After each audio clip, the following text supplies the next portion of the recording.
183 గజాల 3 BHK villa కేవలం 25 లక్షలు మాత్రమే. ప్రస్తుతం మనతో పాటు ఉన్నాడు all rounder Ravi, like my brother. ఇప్పుడు రవితో చేయబోయే ఈ ఇంటర్వ్యూ ఏదైతే ఉందో అది జస్ట్ ఫర్ ఫన్ అంతే, వేరే ఏం లేదు. తను మిమిక్రీ ఆర్టిస్టు, చాలా బాగా రాణిస్తున్నాడు ఈ మధ్యకాలంలో. మొదటి నుంచి అంతే, ఎవరి సపోర్ట్ లేకుండా సింగిల్గా చాలా బాగా సక్సెస్ అవుతూ వస్తున్నాడు. అందుకోసం తనని ఇంకా ఎంకరేజ్ చేయాలన్న ఉద్దేశంతో, అలాగే కాసేపు మనం కూడా సరదాగా ఎంజాయ్ చేయాలన్న ఆ థాట్ తోటి చేయటమే తప్పించి ఎవరిని ఉద్దేశించి అయితే మాత్రం చేసింది కాదు. అది దయచేసి అర్థం చేసుకోండి. ఒకసారి తనతో మాట్లాడదాం. నమస్తే రవి. నమస్తే అక్క. ఎలా ఉన్నావు అమ్మా? సూపర్ అక్క, బాగున్నాను అక్క. వ్యూహం సినిమాలో పవన్ కళ్యాణ్ గారికి డబ్బింగ్ చెప్పినట్టుంది. ఎస్ అక్క, అవును. ఒక డైలాగ్ చెప్పు ఫస్ట్ మా కోసం. ట్రైలర్ లో కూడా చూస్తూ ఉంటారు, ఆ చిరంజీవి గారు మాట్లాడతారు పవన్ కళ్యాణ్ గారితో. తమ్ముడు వివరం అయితే గానీ సౌరవ్ రాదంటారు. పార్టీ పెట్టి నేను నష్టపోయేది చాలు. నువ్వు వ్యక్తిగతంగా పొత్తులతోటి రాజకీయాలకు వెళ్ళడం నాకు నిజంగా ఇష్టం లేదు అనగానే వెంటనే పవన్ కళ్యాణ్ గారు, అన్నయ్య, నేను ఎవరి కోసమో కాపు కాయడానికి నేను ఈ పార్టీ పెట్టలేదు. నాకు వ్యక్తిగతంగా ప్రజల కోసం పోరాడడానికి, ప్రజలతో ముందుకెళ్ళడానికి కోసం మాత్రమే. ఈ విషయంలో నువ్వు అరవింద్ గారిని తీసుకొచ్చి మాట్లాడు, నాకు వ్యక్తిగతంగా నాకు నచ్చలేదు. పార్టీ నాది, ఇది ఎక్కడ విలీనం చేయడానికి కాదు, ప్రజల కోసం వెళ్ళడానికి. సూపర్. అసలు కంప్లీట్ గా మొత్తం మూవీ అంతా నువ్వే చెప్పావా? పవన్ కళ్యాణ్ గారికి నేను చెప్పాను. అందులో సాంగ్ కూడా పాడాను పవన్ కళ్యాణ్ గారు వాయిస్ లో అండ్ మన చంద్రబాబు గారు వాయిస్ లో. ఒకసారి పాడు. అది చాలా శివ సినిమాలో ఉంటది కదా, ఆ బొట్టని క్లాస్ ముందు మ్యాట్ని ఆట ఉంది, ఆ బీజం తీసుకొని అర్జున్ సార్ పాడిచ్చారు. బట్ సెన్సార్ ప్రాబ్లం వల్ల పాడి తీశారు. బట్ అయినా కూడా అయినా పర్లేదు, ఒకసారి పాడు. ఇద్దరు మాట్లాడుకుంటారు కామెడీగా, మాట్లాడుకునే డిస్కషన్ ని పాటలు పాడుకుంటూ ఫుల్ కామెడీ చేశారు. అది ఎలా ఉంటది చంద్రబాబు గారు. ఏ తమ్ముడు, ఓహో తమ్ముడు, ఏదో ఒకటి చేద్దాం తమ్ముడు. అరే నిన్నటి వరకు మొన్నటి వరకు మనం కలిసి ఏదో ఒకటి చేస్తూ ఉన్నాం తమ్ముడు. ఓ బాబు, ఓహో బాబు, ఏదో ఒకటి చేద్దాం బాబు. అరే నిన్నటి కాదు, అరే రేపు కాదు, ఎల్లప్పుడూ నీతో నేను ఉంటానయ్యా బాబు. నువ్వు కొట్ట తమ్ముడు, అరే నువ్వు కొట్రా, నువ్వు కొట్ట తమ్ముడు, అరే నువ్వు కొట్టాలి, నేను చూడాలి. డబ్బు వస్తుంది మధ్యలో అనమాట. ఓకే. సార్ని అడిగాను, సార్ ఈ సాంగ్ ఉంటే చాలా బాగుండేది కదా, ఎందుకు తీస్తారని చెప్పేసి. అంటే యాక్చువల్లీ అక్కడ డ్యూరేషన్ ఒకటి, సెన్సార్ ప్రాబ్లం ఒకటి, దాని వల్ల తీస్తారు. సింక్ అవ్వలేదేమో సాంగ్, అక్కడ తీసేసి ఉంటారు. కాదు, అసలు నువ్వు మిమిక్రీ ఆర్టిస్ట్వి, మంచిగా మిమిక్రీలు చేసుకునేదానికి రాజకీయ పార్టీ నేతల్ని రాజకీయాల్లోకి వేలు పెట్టి నీకు అవసరమా అసలు? అంటే నేను యాక్చువల్లీ ఈ వాయిసెస్ పర్టికులర్ గా చేసే వాళ్ళు మిమిక్రీ ఆర్టిస్టులు చాలా అరుదుగా ఉంటారు. బట్ సార్కి నేను ఎప్పటి నుంచో మొదటి నుంచి ఆయన సినిమాలకి నేను as a mimicry artist work చేస్తాను కాబట్టి ఈ పర్టికులర్ వ్యూహం ఆ సినిమాకి యాజ్ ఎ వాయిస్ యాక్టర్ గా నేను బాగా ఉపయోగించుకున్నాను. ఇప్పుడు నేను చేసే ఈ మిమిక్రీ యాక్ట్స్ అనేది ఏదైనా కూడా సినిమా బేస్డ్ లో ఒక ప్రమోషన్. అంటే నేను ఒక కళాకారుని, నాకు డబ్బులు ఇస్తున్నారు కాబట్టి ఆర్జీవి గారి దగ్గర నేను వర్క్ చేస్తున్నాను. వేరే వాళ్ళు ఇంకో పొలిటికల్ మూవీ చేసిన అందులో కూడా నేను వెళ్ళి యాజ్ ఎ వాయిస్ యాక్టర్ గా నేను ఖచ్చితంగా చేస్తాను. పర్టికులర్ గా నేను ఒక వైసీపీకి యాంటీ కాదు, లేకపోతే టీడీపీకి పవన్ కళ్యాణ్ గారికి ఫేవర్ కాదు, లేకపోతే వాళ్ళకే యాంటీ కాదు, వాళ్ళకి ఫేవర్. యాజ్ ఏ ఒక కళాకారుడిగా ఆర్జీవి గారు నన్ను గుర్తించి, నా టాలెంట్ గుర్తించి అలా చేశారు కాబట్టి అలా చేశాను. దానికి చాలా మంది ఏమనుకుంటున్నారంటే ఆర్జీవి వత్తదు, ఆర్జీవి టీంలో కలిసిపోయారు. చాలా మంది ఇన్స్టాగ్రామ్ లో పేటిఎం బ్యాచ్, పేటిఎం కుక్క, ఇలా రకరకాల మెసేజ్లు నాకు వాట్సాప్ ద్వారా, ఇన్స్టాగ్రామ్ మెసెంజర్ ద్వారా వస్తాయి. ఈ మధ్యలో మళ్ళీ ఆయన నీ మీద ట్వీట్ కూడా చేశారు కదా, నంబర్ 1 ఆర్టిస్ట్, సూపర్ డూపర్ అని చెప్పేసి. మరి ఇవన్నీ చూస్తే డౌట్ వస్తుంది అందరికి, ఆయనే కావాలని చెప్పి నీతో చేపిస్తున్నారని. ఓ పక్క ఆర్జీవి గారు అంటేనే వైసీపీ మనిషి అన్నట్టు అయిపోయింది ఇప్పుడు.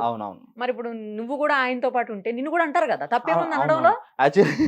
అక్కడ ఏంటంటే ఫీల్ అవుతున్నావు, ఫీల్ ఏం కావట్లేదు, వాళ్ళకి తెలియదు కాబట్టి. నేను నిజంగా ఏదో వాళ్ళకి బ్యాచ్ అనో లేకపోతే ఇదనో. బేసిక్గా ఏంటంటే కనుక నేను ఒక మిమిక్రీ ఆర్టిస్ట్గా I'm doing to my work. నా జాబ్ నేను చేశాను, అమౌంట్ నేను తీసుకున్నాను, నేను అక్కడ వర్క్ చేశాను. జస్ట్ ప్రొఫెషనల్ అంతే, ప్రొఫెషనల్ తప్ప అనుకుంటే పర్సనల్ ఏం లేదు. ఓటు ఎక్కడ ఉందమ్మా? నాకు ఓటు ఇక్కడే అసలు రాజకీయాలతో కూడా పని లేదు అయితే. 6 years నుంచి నేను ఓటు సంబంధం లేదు. సంబంధం లేదు అసలు, ఆంధ్ర పాలిటిక్స్ కి నాకు అసలు సంబంధం లేదు. మరి ఇంకేంటి అయితే, నీ జస్ట్ నీ జాబ్ అంతే, నీ డ్యూటీ అది. Okay, right. ప్రొఫెషనల్ గా చేస్తున్నా, ప్రొఫెషనల్ గా వెళ్తుంది తప్ప కానీ తర్వాత ఈ మొన్న మధ్యన చూసానమ్మా, రేవంత్ రెడ్డి గారి వాయిస్ కూడా చేసినావు. అవునవును, రేవంత్ రెడ్డి గారి వాయిస్ నాకు బాగా అనిపించింది అది కూడా. కానీ ఎలక్షన్ టైమ్ లో బాగా హిట్ అయిపోతావు. అవునవును, ఎలక్షన్స్ మూమెంట్ లో కూడా చాలా జనాలకి చాలా అవసరం అవుతాయి. అండ్ ఈ వాయిసెస్ ని ట్రాక్ చేయడం, వాయిసెస్ ని లీక్ చేయడం, కొంతమంది పార్టీలు చాలా డబ్బులతోటి ప్రలోభాలు పెట్టడానికి ప్రయత్నం చేస్తుంటారు.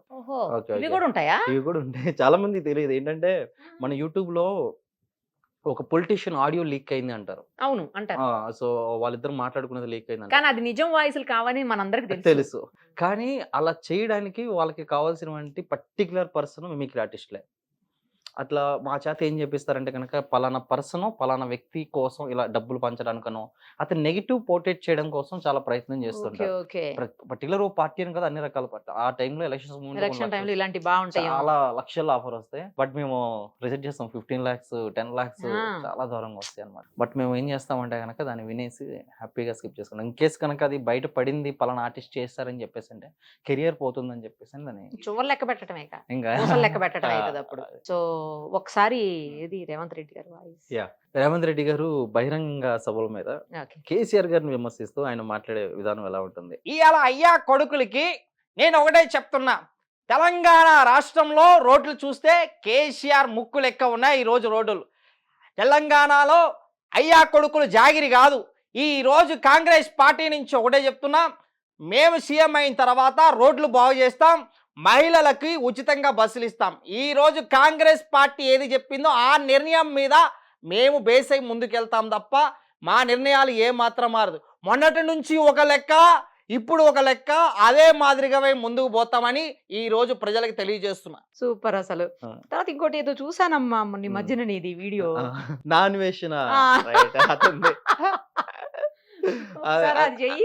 అది బేసిక్ డిఫరెంట్ గా మాడతారు. హాయ్ ఫ్రెండ్స్, నేను ఈ రోజు ఒక దేశానికి వచ్చాను. ఇక్కడ ఏంటంటే చాలా మంది ఆటగాళ్ళందరూ కూడా ఆట ఆడడానికి వచ్చారు. అరే మనుషులు మారండ్రా అంటే నేను మారనంటారు. అరే అన్నా నువ్వు అర్జున్ అంటారు, నేను అర్జున్ కాదురా, నెత్తి మీద 2 ఎంటుకలు లేవు, నేను హీరో ఏంట్రా, నేను హీరోని కాదురా బాబు, మీ తల్లిదండ్రులు బాగా చూసుకోండి, వాళ్ళు మీకు హీరోలు. ప్రతి ఒక్కళ్ళు నా మీద పడి ఏడుస్తున్నారు. సమాజంలో చాలా మంది దొంగనా కొడుకులు ఉన్నారా, వాళ్ళు మారాలి, వాళ్ళు మారితే కానీ సమాజం బాగుపడదు. మారండ్రా అంటే అయిపోయి నా మీద పడి ఏడుస్తారు. నేను ఏడ్చేస్తే మీకెందుకురా, మీ తల్లిదండ్రులు బాగా చూసుకోండిరా.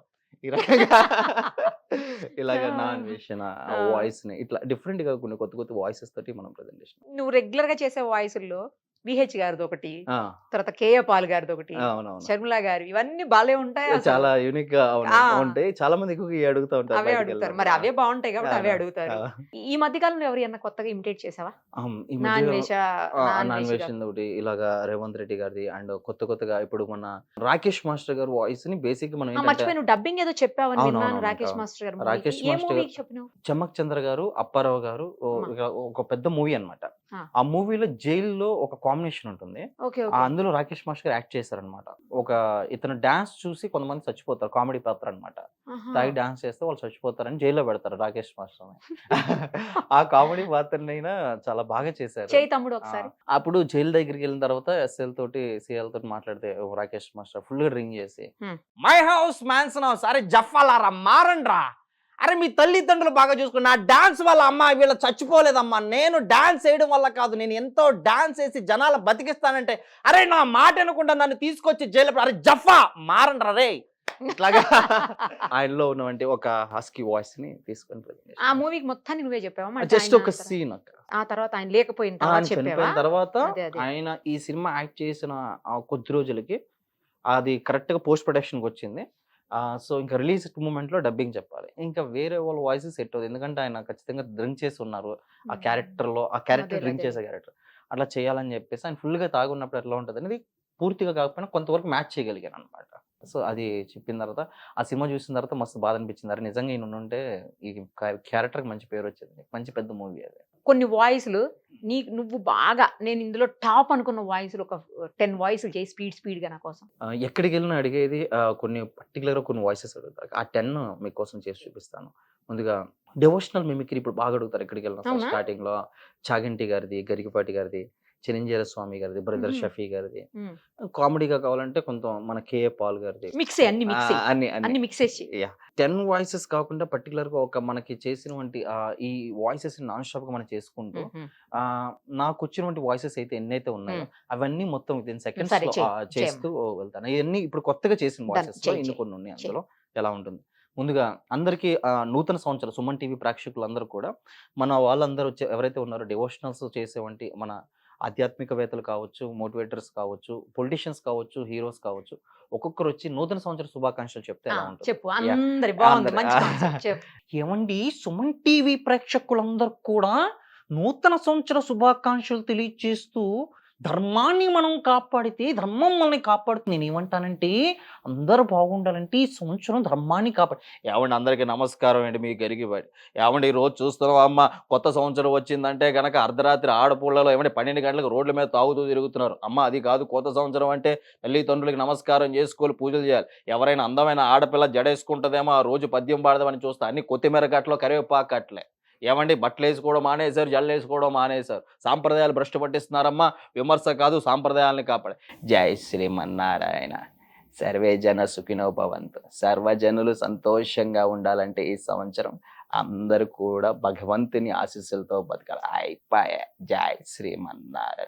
జీవితంలో ప్రతి మనిషి ఈ సంవత్సరం బాగుండాలి, ఈ సంవత్సరం విజయాలు సాధించాలి అనుకుంటే వచ్చే సంవత్సరం కాదు, ఈ సంవత్సరం నువ్వు ఒక లక్ష్యాన్ని పెట్టుకో. 2024లో ఏం చేయబోతున్నావు అనే ఆశయం ఉండాలి అంటే ఆశయాన్ని నెరవేర్చాలి కదా. Yes sir. సుమన్ టీవీ ప్రేక్షకులందరూ కూడా నూతన సంవత్సర శుభాకాంక్షలు తెలియజేస్తూ మీ బ్రదర్ షఫీ. అన్నలకు, చెల్లెలకు, అవ్వలకు, తమ్ముళ్లకు, విచ్చేసినటువంటి ప్రతి ఒక్కరికి కూడా నూతన సంవత్సర శుభాకాంక్షలు తెలియజేస్తున్నాను. అన్నలు, చెల్లెలు అందరికీ నూతన సంవత్సర శుభాకాంక్షలు. అమ్మా అన్న బాగున్నారా? అవ్వ బాగున్నారా? తాత అందరికీ శుభాకాంక్షలు. మిత్రం సింగ్ మే బాయర్ బహను all Indian peoples the wish you advance happy new year. అందరికీ నమస్కారాలు తెలియజేస్తున్నాను. ఏమండి పాదయాత్ర అంటే పాదాల మీద నడిచే యాత్ర ఎట్లాగో ఈ 2024 కూడా పాదయాత్ర చేస్తాను. ప్రజలకి సుమన్ టీవీ ప్రేక్షకులందరూ కూడా నూతన సంవత్సర శుభాకాంక్షలు తెలియజేస్తున్నాను. అరే బాబు ఈరోజు చూస్తున్నావు రాబాయ్ 2023లో మళ్ళీ కరోనా కేసులు వచ్చేసాయి. మనకి ఇలాంటి పరిస్థితులు రాకుండా ఉండాలంటే భగవంతుడు ప్రార్థించాలి. సుమన్ టీవీ ప్రేక్షకులందరూ కూడా మరొకటి కాదు నూతన సంవత్సర శుభాకాంక్షలు తెలియజేసు. నమస్తే అక్కయ్య, నమస్తే చెల్లమ్మ, నమస్తే నమస్తే. ప్రతి ఒక్కరు కూడా నూతన సంవత్సర శుభాకాంక్షలు తెలియజేస్తున్నాను. సవిరగా అందరూ బాగుండాలి, సుమన్ టీవీ ప్రేక్షకులు బాగుండాలి. నమస్తే నమస్తే నమస్తే నమస్తే. ఈ రోజు చెప్పాను తమ్ముడు. ఏ బాబు కూర్చోమ్మ. ఏ రోజు కూడా చెప్తున్నాను. ఈ రోజు నిరూపమ్మ గారు నన్ను ఎప్పుడు చేస్తారు ఇంటర్వ్యూ. అదే మాదిరిగా చూస్తే రాబోయే ఎలక్షన్ల విజయం మాదే. సుమన్ టీవీ ప్రేక్షకులందరూ కూడా నూతన సంవత్సర శుభాకాంక్షలు తెలియజేస్తూ అదే మాదిరిగా ముందుకు పోవాలి. అంటే నోటే చెప్తున్నాను ఈరోజు. అంటే ఆడపడుచులకు, జన సైనికులకు విచ్చేసిన ప్రతి ఒక్కరు కూడా ఈరోజు నూతన సంవత్సర శుభాకాంక్షలు తెలియజేస్తూ అందరు బాగుండాలని నేను మనస్ఫూర్తిగా కోరుకునే వ్యక్తిని నేను. నిజంగా తమ్ముడు కళ్యాణ్ చెప్పినట్టుగా ప్రతి ఒక్కరికి మెగా అభిమానులకు కావచ్చు, జన సైనికులు కావచ్చు, ముఖ్యంగా సుమన్ టీవీ. సుమన్ నాకు ఎంతో నచ్చిన వ్యక్తి. ఈ చల్లంటే నాకు వ్యక్తిగతంగా ఇష్టం కాబట్టి అందరికి కూడా నూతన సంవత్సర శుభాకాంక్షలు తెలియజేస్తూ అందరూ చూశారా అసలు సుమన్ టీవీకి పేరు పెట్టిందని నేను. ఈరోజు సుమన్ గారు నా దగ్గరికి వచ్చారు హెలికాప్టర్లో బ్లెస్సింగ్స్ తీసుకోవడానికి. అప్పుడే 2024 వచ్చేసింది. నా ఇంటర్వ్యూ కూడా చేశారు నిరూపమ్ గారు. ఈ సంవత్సరం ఖచ్చితంగా ఏపీలో నేనే గెలుస్తాను, నాకు ఓటేయండి. అందరికి కూడా wish you happy new year, నూతన సంవత్సర శుభాకాంక్షలు. ఏమంటావు జ్యోతి? జ్యోతిని అడగండి. ఏం మాట్లాడుతున్నావు? కూర్చో. నువ్వు పెద్ద పుడింగువా? నువ్వు నూతన సంవత్సర శుభాకాంక్షలు చెప్తావా? ఇక్కడ పరిస్థితి చూస్తూ ఉంటే ఆంధ్రప్రదేశ్లో మరొకటి కాదు అందరు కూడా నూతన సంవత్సర శుభాకాంక్షలు తెలియజేస్తూ అందరికీ సెలవు తీసు. సర్వే జన సుఖినో భవంతు. సర్వజనులు సంతోషంగా ఉండాలని నాన్నగారు. నవ్వకండి, సీరియస్ మ్యాటర్ మాట్లాడుతున్నానా. అందరూ కూడా నూతన సంవత్సర శుభాకాంక్షలు తెలియజేస్తూ సర్వజనులు సంతోషంగా ఉండాలని, ముఖ్యంగా సుమన్ టీవీ ప్రేక్షకులు కూడా అడ్వాన్స్గా ఇది నూతన సంవత్సర శుభాకాంక్షలు తెలియజేస్తూ సెలవు తీసుకుంటూ అందరూ కూడా ఒక క్రమశిక్షణ తప్పకుండా ముందుకు వెళ్ళాలని నేను కోరుకుంటూ సెలవు తీసుకుంటున్నా. వాట్సాప్ మారోడి గాయస్. నిజంగా ఈరోజు సుమన్ టీవీ ప్రేక్షకులందరికి కూడా అండ్ లైన్స్ మీ అందరికి కూడా నూతన సంవత్సర శుభాకాంక్షలు తెలియజేస్తున్నాను. అండ్ 2024లో ఖచ్చితంగా హైట్ కొడతాను. మీ అందరి బ్లెస్సింగ్స్ ఎప్పుడు ఎలా ఉండదు. అవునండి ప్రెసిడెంట్ గారండి, నేను మీ సిట్టు బాబునండి. ఈ 2024 బాగుండాలండి. అందరూ కూడా ఆ రకంగా ముందుకెళ్ళండి. అమ్మా ఒక్కసారి ఆ పురాణాలు దాటొచ్చు చూడు. అందరూ కూడా నూతన సంవత్సర శుభాకాంక్షలు తెలియజేస్తూ కమ్ముకుంటున్న కారు చీకట్లను మింగేసని విర్రవేగుతున్నాయరా. అందరూ కూడా నూతన సంవత్సర శుభాకాంక్షలు తెలియజేస్తూ ఏరా దేశం అంటే మట్టి కాదు, దేశం అంటే మనుషులు అని తెలుసు కదా. అందరు కూడా నూతన సంవత్సర శుభాకాంక్షలు బాగుండాలండి. దేశం బాగుండాలి, మనం బాగుండాలి. అందరు బాగుంటేనే మనం బాగున్నాం. నిన్న పుట్టించిన దేవుడు కనబడితే వాడిని సెల్లో వేస్తా. మీకు సోషల్ రెస్పాన్సిబిలిటీ లేదా? ఏమిరా మొత్తం గబ్బులు ఎప్పినారే 23న ఈ 2024 అయినా గబ్బు లేకుండా సప్పుడు చేయకుండా కూర్చోండి. కేసులు మళ్ళీ ఎక్కువ అవుతున్నాయి అబ్బి. అందరికి కూడా నూతన సంవత్సర శుభాకాంక్షలు తెలియజేస్తూ అసపో గమనా కొడక అన్నా అందరికి పుచ్చక అన్న అందరికి నూతన సంవత్సర శుభాకాంక్షలు అన్న. ఎంఎస్ నారాయణ ఎం అంటే మందు, ఎస్ అంటే షోడా. రే ఏ సంవత్సరమైనా మందు తాగడం మానేయండి, మద్యపాన నిషేధం జరగాలి, 2 రాష్ట్రాలు బాగుండాలి, అందరికి కూడా నూతన సంవత్సర శుభాకాంక్షలు. క్వార్టర్ బాటిల్ రాజా నేను ఒకటే చెప్తున్నా, ఏమండి గురుబాబు గారు అందరూ మధు మానేయాలి కదండి. మానేయాలంటే ఈ సంవత్సరం బాగుండాలి, నిర్ణయం తీసుకోవాలి. అందరూ కూడా నూతన సంవత్సర శుభాకాంక్షలు. అక్క ఎవరక్క నువ్వు గ్రంథవాసి కప్పలాగున్నావో, మగజాతి ఆనుముత్యాలకే, అక్కలకే, చెల్లెమ్మలకే అందరికి కూడా నూతన సంవత్సర శుభాకాంక్షలు తెలియజేస్తూ అబ్బా ఆహా అవునా వచ్చేసావా, ఎవరే నువ్వు మామూలుగా లేవు కదా, అట్లాగా ఉంటానబ్బా ఆహా. ఓడిపిచ్చి పుల్లన్న, ఓడిపిచ్చి చెక్కన్న, ప్రతి ఒక్కరు కూడా నూతన సంవత్సర శుభాకాంక్షలు. జాంబో కుయ్యో ఉంటానబ్బా లల్లులు. సో ఇట్లాగా ఎన్ని వాయిస్లు అయినా చేసుకుంటాను. అయ్యో బాబోయ్ తమ్ముడు, కొంతసేపు అన్ని మర్చిపోయాను తెలుసా. నువ్వు ఎవరి వాయిస్ అయితే ఇమిటేట్ చేస్తున్నావో ఆ వాయిస్ లోకి వెళ్ళిపోయాము నాన్న మేము. అవును. అంత బాగా చేస్తున్నావు అసలు ఏం అర్థం కాలేదు. కొంతసేపు మొత్తం మర్చిపోయి, నిజం ప్రామిస్ అన్ని మర్చిపోయి సరదాగా ఆ వాయిస్ లోకి వెళ్ళిపోయి ఎంజాయ్ చేసాం తెలుసా. సూపర్, అసలు చాలా బాగా చేసావమ్మా. రియల్లీ గ్రేట్ అమ్మా. చాలా చిన్న ఏజ్ లో నువ్వు అసలు ఒక్కడదని కాదు వాయిస్. తర్వాత ఎక్కడా నువ్వు డ్రాప్ అవ్వట్లేదు. నేను చాలా మంది ఆర్టిస్టులను చూస్తుంటాను కదా, మిమిక్రీ ఆర్టిస్టులు ఒక 2-3 వాయిస్లు చేసిన తర్వాత వాటర్ తాగుతారు. 2-3 వాయిస్లు చేసిన తర్వాత హాట్ వాటర్ కావాలి అని అడిగిన వాళ్ళు ఉన్నారు. తర్వాత ఒక 4-5 వాయిస్లు చేశాక గ్యాప్ తీసుకుంటారు. లేదు కొన్ని వాయిస్లు అయిన తర్వాత కొంచెం రిలాక్స్ అవుతారు. అసలు అట్లా ఏమీ లేకుండా కంటిన్యూస్ గా ఒక్క సెకండ్ కూడా గ్యాప్ లేకుండా చేస్తున్నావు. అసలు ఇట్లా చిన్నోడువైనా కూడా బాబోయ్. అయ్యో అక్క వద్దక్క. అట్లాగా ఇంకా మనం ఆపకుండా అలా చేసుకుంటూ వెళ్ళిపోతే దాదాపు ఒక 30 minutes లో దాదాపు 100 వాయిసెస్ కొట్టేస్తాం. 30 minutes 30 minutes నాన్ స్టాప్ చేస్తాను. అది ప్రత్యేకత ఏంటంటే ఈ సంవత్సరంలో యాజ్ ఎ ప్రౌడ్ గా చెప్తాను, ఎక్కడ చెప్పుకోలేదు అక్క. మన ప్రపంచంలోనే ద ఫస్ట్ తెలుగు ఇండియన్ మిమిక్రీలో ఇలాంటి ప్రయోగాలు చేసి 4 ప్రపంచ రికార్డులు చేసిన మొట్టమొదటి తెలుగు భారతీయుడు నేను. 5 నిమిషాల్లో 50 వాయిస్లు చేసి talent book of record, culture book of record and Bharat world record చేశాను. సో మనం 5 నిమిషాలు 50 వాయిస్లు చేశాం కదా, 100 వాయిసెస్ చేయాలి. 100 వాయిసెస్ కూడా మళ్ళీ బాగా ప్రాక్టీస్ చేశాను. అదేంటంటే కనుక వండర్ బుక్ ఆఫ్ రికార్డ్, గూగుల్లో ఆల్రౌండర్ రవి వరల్డ్ రికార్డ్స్ అని కొడితే వచ్చేస్తుంది వండర్ బుక్ ఆఫ్ రికార్డ్. అదేంటంటే కనుక అంత లైవ్ లో మీడియా సమక్షంలో ప్రెస్ క్లబ్ లో చేస్తుండే అనమాట. అది వాళ్ళు నాకు 20 minutes టైం ఇస్తే నేను 18 నిమిషాలు 100 వాయిసెస్ చేశాను. దానివల్ల ఇదంతా దానికి చాలా ప్రాక్టీస్, దానికి చాలా ప్రాక్టీస్ కి దాదాపుగా 2-3 months ఈ వోకల్ కార్డ్స్ దెబ్బతిని గొంతు మంటతోటి కొన్ని షోస్ కూడా ఫైనాన్షియల్ గా షోస్ కూడా వదులుకొని చాలా ఒకే గదిలో కూర్చొని అన్ని ప్రాక్టీస్ చేశాను. అంటే మనం ఏదో చూసి చేసిన దానికి చూడకుండా గుక్క తిప్పి పర్ఫెక్షన్ మీద అలా చేసుకుంటూ అనేది బాగా ప్రాక్టీస్ అయింది. దానివల్ల నాకు ఇవన్నీ వాయిస్ పర్ఫెక్షన్ కూడా ఉందమ్మా. అది కదా ఇంపార్టెంట్. నువ్వు ఎవరి వాయిస్ అయితే తీస్తున్నావో వాళ్ళు మాకు కనిపించిపోతున్నారు ఎదురుగుండా. నువ్వు అసలు నేమ్ కూడా చెప్పాల్సిన అవసరం లేదు, కనిపించేస్తున్నారు. అంతలాగా మెస్మరైజ్ చేయటం అంటే it's not a easy thing అమ్మా. అసలు ఎక్కడికో వెళ్తావు నువ్వు కొద్ది కాలంలో, నువ్వు చూస్తా ఉండు.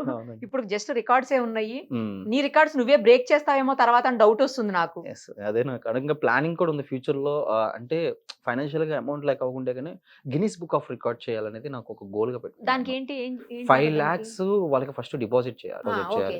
డిపాజిట్ చేస్తే వాళ్ళు ఫ్లైట్ టికెట్స్ పెట్టుకొని గిన్నీస్ బుక్ ఆఫ్ రికార్డ్స్ వాళ్ళు మన ఇండియాకి వచ్చి దాన్ని వాళ్ళకి ప్రాక్టీస్గా మనం చేసి, అంటే ఫస్ట్ ఆఫ్ ఆల్ మనం ఏం చేస్తాం, ఏం అటెంప్ట్ చేస్తాం ఏంటి అనేది వాళ్ళు చూసుకుని ఆ వీడియో అదంతా మనకు ఓకే పర్ఫెక్ట్గా చేస్తాం అనుకున్న తర్వాత ఆన్ రికార్డు వాళ్ళు చేస్తాం. దాని గురించి ప్రొడ్యూసర్ కనుక్కున్నాను అనమాట. అది చెయ్యాలి ఎప్పటికైనా. అయితే 100 వాయిసెస్ని ఇప్పుడు ఏంటంటే కనుక ఇప్పుడు అది ఇంటర్నేషనల్ వరల్డ్ వైజ్ కాబట్టి ఇప్పుడు మనకు 2 తెలుగు రాష్ట్రాల్లో ఉన్నటువంటి పొలిటీషియన్స్ కాకుండా సో మనకి ఇంటర్నేషనల్ బేస్లో ఉన్నటువంటి పెద్ద పెద్ద వాళ్ళ వాయిసెస్ని కూడా తీసుకొని డిఫరెంట్ టైప్స్ ఆఫ్ సౌండ్స్ చేసుకుంటూ సో ఇంటర్నేషనల్ పర్ఫార్మెన్స్ ఎవరైతే అనుకున్నారో ఒక బీట్ బాక్సింగ్లో ఇలా డిఫరెంట్గా చేసి ప్రజెంటేషన్ ఇవ్వాలనేది నాకు గోల్ అనమాట. సో అది చేసే ప్రయత్నంలో ఉన్నాను. బట్ ఈ ఈవెంట్లు, ఈ మూవీస్, డబ్బింగ్స్ ఇది ఉన్నాను కాబట్టి, బట్ లక్ష్యం అయితే అది ఖచ్చితంగా మన దేశం తరపు నుంచి ఖచ్చితంగా మిమిక్రీలో గిన్నిస్ బుక్ ఆఫ్ రికార్డ్ చేయడం అనేది నా యొక్క లక్ష్యం. నువ్వు చేసేస్తావు కూడా. ఈ ఫైనాన్షియల్ అసిస్టెన్స్ సపోర్ట్ ఎక్కడో దగ్గర నుంచి దొరికిపోతుందిలే, పెద్ద ఏం కాదు అది. బట్ 100% నువ్వైతే నీ గోల్ రీచ్ అవుతావు త్వరలోనే. చూసుకో, రాసి పెట్టుకో, నువ్వు త్వరలో గోల్ రీచ్ అవుతావు. నీ గిన్నెస్ రికార్డ్ అయిన తర్వాత మళ్ళీ వచ్చి సేమ్ వాయిస్ నువ్వు నా దగ్గర చేయాలి. నేను ముందు అడగట్లేదు, ఆ తర్వాత చేయాలి. తప్పకుండా. వ్యూహం సినిమా త్వరలో రిలీజ్ అవుతుంది, అన్ని అడ్డంకులు తొలగి. మొత్తానికైతే వ్యూహం సినిమాలో నువ్వు ఒక మంచి క్యారెక్టర్, అంటే పవన్ కళ్యాణ్ గారికి ఎంతమంది ఫ్యాన్స్ ఉంటారో మనం చెప్పాల్సిన అవసరం లేదు. ఆయన అభిమానులే కోట్లలో ఉంటారు. అలాంటి వాళ్ళందరికీ మరి నువ్వు దగ్గర అవుతావో దూరం అవుతావో ఈ వాయిస్ తర్వాత. అంటే బేసిక్ గా ఎక్కడికి వెళ్ళినా సరే, ఇప్పుడు మన బయట ఈవెంట్కి వెళ్ళినా కూడా, అంటే ఇప్పుడు జనసేన సంబంధించినటువంటి వాళ్ళ ఎలక్షన్స్ మూమెంట్ లో కూడా నేను పవన్ కళ్యాణ్ గారు వాయిస్ ఓవర్ ఇవ్వడం ఇట్లా చేస్తూ ఉంటాను అనమాట. అన్ని పార్టీలు చేస్తూ ఉంటాను. బట్ ఇక్కడ ఏంటంటే కనుక ఆర్జీవి గారికి సంబంధించి అదేంటంటే కనుక మూవీ అనేది ఒక కాంట్రవర్షియల్ గా జనాలను ఒక నెగిటివ్ ఆస్పెక్ట్ లో చూస్తారు కాబట్టి అందులో వాయిస్ చెప్పినందుకో, లేకపోతే ఆయన పర్టికులర్ గా మొన్న రీసెంట్ గా కూర్చోబెట్టుకుని ఇంటర్వ్యూ ఒక కాన్సెప్ట్ చెప్పుండే, ఇట్లా చేస్తే చాలా బాగుంటుంది సార్ మన మూవీ. యాజ్ ఏ నేను కూడా ఆ వ్యూహంలో ఒక వాయిస్ యాక్టర్ గా యాజ్ ఏ రెస్పాన్సిబిలిటీ ప్రమోషన్ అలా చేసి ఇలా చెప్తున్నప్పుడు చాలా బాగుందని చెప్పేసి అని ఇన్కేస్ చంద్రబాబు గారే ఆర్జీవి గారితో మాట్లాడితే ఆర్జీవి గారు ఎలా రిప్లై ఇస్తారు? ఇది ఆయన ఛానల్లోనే అన్ని ఛానల్స్ లోనే చేశాను, ప్లస్ దీన్నే మన ప్రీ రిలీజ్ ఈవెంట్ లో కూడా చేశాను. చాలా అంటే చాలా బాగా ప్రీ రిలీజ్ ఈవెంట్ లో అంబటి రాంబాబు గారు అక్కడ ఉన్నారు, రోజా గారు, మన నిగం సురేష్ గారు, ఇంకా ఆర్జీవి గారు, చాలా చాలా మంది మినిస్టర్స్ అందరు కూడా అక్కడ ఉన్నారు. వాళ్ళెదురుగా ఆర్జీవి గారి ఇన్నర్ ఫీలింగ్ డైరెక్ట్ గా చంద్రబాబు నాయుడు గారి యొక్క కోపం, వీళ్ళిద్దరు ఫైర్ అయితే ఎలా ఉంటది స్టేజ్ మీద రాగానే. కూర్చోమ్మా, నేను చాలా సీరియస్ గా మాట్లాడడానికి వచ్చాను, ఆర్జీవితో మాట్లాడలేను. ఏం తమాషాగా ఉంది వర్మ, నీకు పిచ్చి పిచ్చిని అడగలేస్తున్నాను, కనీసం నా వయసుకైనా నువ్వు రెస్పెక్ట్ ఇవ్వట్లేదు. కమ్మారాజ్యం కడపరెట్లో అడగాలనుకున్నాను, లక్ష్మీ ఎన్టీఆర్లో అడగాలనుకుంటున్నాను, మరి ఈరోజు వ్యూహంలో నా క్యారెక్టర్ పెడతావు. నా వయసు అంత అనుభవం లేదు నీకు, ఏం తమాషాగా ఉందా మీకు? 2024 అధికారంలోకి వచ్చేది నేనే. ఖబర్దార్, నీ తాట తీస్తాను, నీ వెనకాల మాఫియా ఉండొచ్చు, జగన్మోహన్ రెడ్డి ఉండొచ్చు, ఎవరైనా ఉండి నేనేంటో చూపిస్తాను. నేను నన్నే కాకుండా నా కొడుకును కూడా కమెడీగా పెడతారని మీరు ఎవరిచ్చారు మీకు హక్కు? హైదరాబాద్ని కట్టింది నేనే, అమరావతిని తీసుకొచ్చింది నేనే. మరి అదే మాదిరిగా చూస్తే నీ అంతు తెలుస్తాను. ఖబర్దార్ వర్మ, 29న సినిమాలో రిలీజ్ అయితే నేను చూస్తాను. రేవంత్ రెడ్డి నా శిష్యుడు, ముఖ్యమంత్రి అయ్యాడు. ఈ రోజు చూస్తే ఎంతో చరిత్ర కలిగిన నాకు కనీసం మీరు మర్యాద లేకుండా ప్రవర్తిస్తున్నారు. మీరు డెమోక్రసీలో ఉన్నారని మర్చిపోవద్దు. తోడ తీస్తారు ఎవరు కూడా. వర్మ మాట్లాడు, ఏం మాట్లాడు కూడా కూర్చున్నావు అనగానే వెంటనే.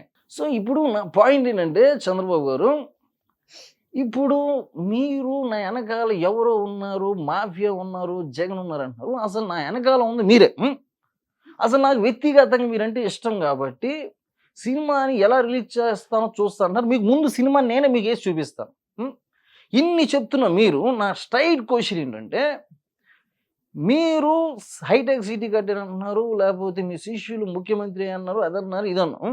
ఇన్ని చేసి ఇన్ని సాధించిన మీరు కనీసం మీ కొడుకుని ఎమ్మెల్యే ఎందుకు చేసుకోలేకపోయారు?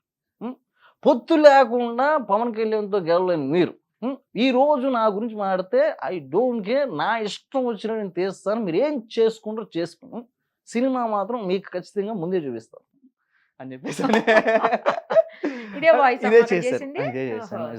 చాలా అంటే చాలా అద్భుతమైన అవుట్పుట్ రెస్పాండ్ వచ్చింది. అక్కడ కేపాల్ గారు వచ్చి మాట్లాడడం, జగన్ గారు వచ్చి మాట్లాడడం, అంటే అక్కడ వాళ్ళనే కదా జగన్ గారిని కూడా ఇమిటేట్ చేసి ఉండేది అనమాట.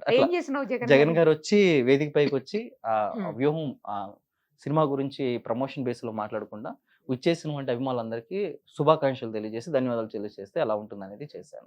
విచ్చేసినటువంటి అన్నలకు, తమ్ముళ్లకు, అక్కమలకు, చెల్లెమ్మలకు, అవ్వలకు, తాతలకు, విచ్చేసినటువంటి ప్రతి ఒక్కరికి హృదయపూర్వక నమస్కారాలు తెలియజేసిన చవినంగా. అన్నలు, చెల్లెలు బాగున్నారా? ఈరోజు వ్యూహం సినిమా తీశారు.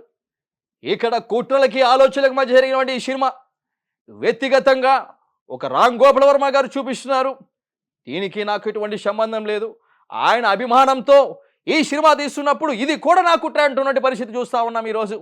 ఛాలెంజ్, దీని వెనకాల నేను నిరూపిస్తూ అన్న ఉంటానన్నా, అందరికి నమస్కారం అన్న ఉంటానన్నా.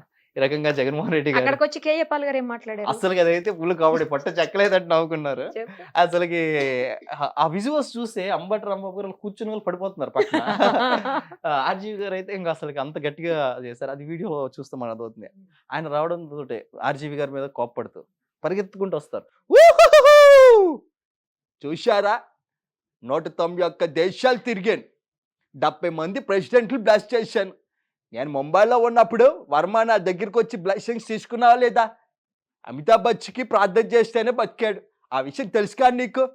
ఈరోజు కమ్మరాజ్యంలో కడపరెడ్డిలో నా క్యారెక్టర్ పెట్టావు, సినిమా హిట్ అయింది. వ్యూహంలో ఎందుకు పెట్టలేదు చెప్పు, నువ్వు నన్ను పెడతావా లేదా?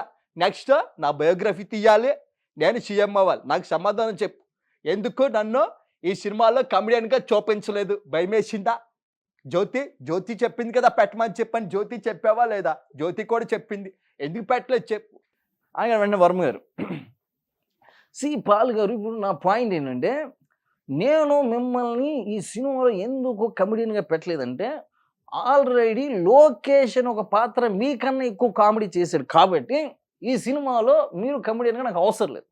మీ పాత్ర ఎప్పుడైతే ఉంటుందో పర్టికులర్గా ఆస్పెక్ట్లో ఖచ్చితంగా మిమ్మల్ని పెట్టి నేను కామెడీ క్యారెక్టర్ చేస్తాను. తర్వాత నాకు అనిపిస్తే బయోగ్రఫీ చేస్తాను తప్ప ఎవరో చెప్తే నేను చేయను. నాకు మీ గురించి బయోగ్రఫీ తీయాల్సిన అవసరం నాకు తెలీదు. అసలు మీరు ఎవరో కూడా నాకు తెలియదు. ఈ మధ్య మీరు చేసిన పనుల వల్ల నాకు మీరు తెలుసారు తప్ప వ్యక్తిగతంగా మీరు ఎవరు నాకు తెలియదు. సూపర్. ఇంకా ఇంకెవరు వచ్చారు ఆ రోజు ఆ స్టేజ్ రోజు మీదకి? పవన్ కళ్యాణ్ గారు అండ్ చంద్రబాబు గారు, చంద్రబాబు గారు అయిపోయింది. చిరంజీవి గారు, ఉమ్. ఇంకా అందరూ ఒక్కొక్కరు వచ్చారు. ఈ దాదాపుగా 12 నిమిషాల స్కిట్ ని నాన్ స్టాప్ గా అప్పటికప్పుడే రాసుకొని అప్పటికప్పుడే స్పాట్ లో అనమాట. విత్ ఇన్ సెకండ్స్ లో వేరియేషన్స్ చేంజ్ చేయడం. కానీ మనం అక్కడ మాట్లాడేటప్పుడు కూడా పర్టికులర్ ఎవరు మనోభావాలు దెబ్బతినకుండా మాట్లాడాలి. చూసుకోవాలి కదా మరి. ఎక్కడ కూడా మన పదంలో ఎక్కడ కూడా ఎదుటి వాళ్ళని క్రించపరిచేటట్టు మాట్లాడకుండా చేయాలి. ఆడియో ఫంక్షన్ లో మాత్రం అది నా లైఫ్ లో ద బిగ్గెస్ట్ అచీవ్మెంట్ అనే చెప్పాలి. ఎందుకంటే వర్మ గారు నా గురించి వెంటనే ఆ పెర్ఫార్మెన్స్ చూసి వెంటనే ట్వీట్ చేశారు, the highly talented Ravi performance అని చెప్పేసి అని. ఆయన ఆ వీడియోని షేర్ చేశారు. సో అది ఆ వీడియో షేర్ చేసి ట్విట్టర్ లో పోస్ట్ చేశారు, ఓకే నాకు ఓకే. ట్యాగ్ చేసి. దట్ రియల్లీ గ్రేట్ కాంప్లిమెంట్ అనిపించింది. అంతే కదా మరి. అంటే ఆయన ఏంటి అనేది సెకండరీ అయితే, బేసిక్గా మేడం అలాంటి గొప్ప డైరెక్టర్ అలాంటి చిన్న ఆర్టిస్ట్ గురించి అలా పెట్టడం అనేది నాకు చాలా బాగా అనిపించింది. అలా చాలా మంది వాయిసెస్ ని చేసుకుంటే వెళ్ళాను. ద రియల్లీ హైలైట్ అనమాట అది. త్వరలో మళ్ళీ మరికొన్ని వాయిసెస్ తో కలుద్దాం రవి. తప్పకుండా. Thank you. Thank you so much.